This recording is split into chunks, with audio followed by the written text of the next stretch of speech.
의정부에서 사역하고 있는 허정임 간사입니다. 방학도 거의 한 달 정도가 지나고 있는 시점입니다. 방학을 시작할 때 계획했던 것들은 잘 이루어가고 있나요? 저도 이제 1학기 사역을 준비하는 시간을 갖고 있네요. 홍삼 독자 여러분도 남은 방학 주님의 계획 안에서 잘 마무리하시길 바라겠습니다. 자신의 과거를 회상하는 앞장인 29장과 달리 오늘 묵상할 30장에서는 욥은 조롱당하며 비웃음거리가 된 자신의 삶을 보게 됩니다. 그들은 욥의 양떼를 지키는 개만도 못하고 거친 들에서 마른 흙을 씹으며 도적이라 외치며 도망가는 그러한 자들이었지만 이제는 욥을 조롱하는 노래를 부르며 침을 뱉습니다.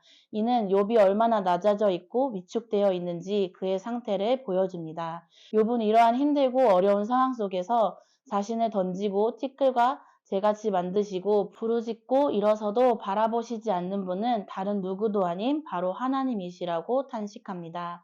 그리고 여러 상황들에서 기도하며 나아갔을 때 자신을 건져내 주시는 것이 아니라 오히려 힘있는 손으로 대적하시며 욥의 간절함에 응답하지 않으신다고 하며 절망합니다. 이러한 욥의 모습 속에서 하나님의 침묵이라는 것이 얼마나 처절한 것인지를 생각하게 됩니다.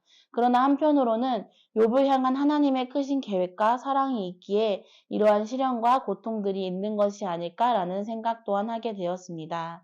오늘 말씀을 통해 욥이 처한 상황이 얼마나 고통스럽고 힘들었을지 묵상해 봅니다. 그리고 욥이 하나님께 구하고 요청했지만 들어주시지 않으시고 응답하시지 않는 상황들을 보면서 나는 욥처럼 어렵고 힘들었을 상황 속에서 주님께 아뢰었지만 침묵으로 돌아왔던 일은 없었는지 돌아보기도 했습니다.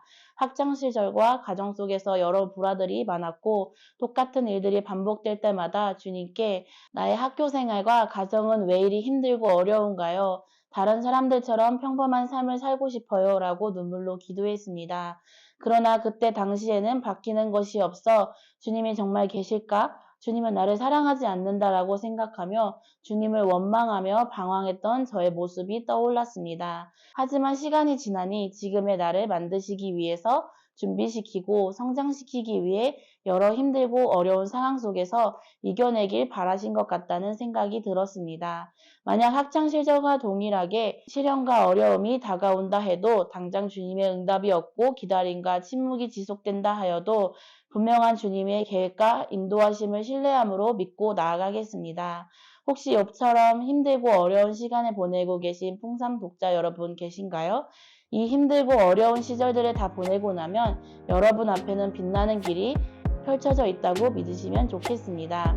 우리에게 언제나 가장 좋은 것을 주시는 하나님을 믿음으로 쉬지 않고 기도하며 주님께 나아가는 하루가 되길 소망합니다. 샬롬.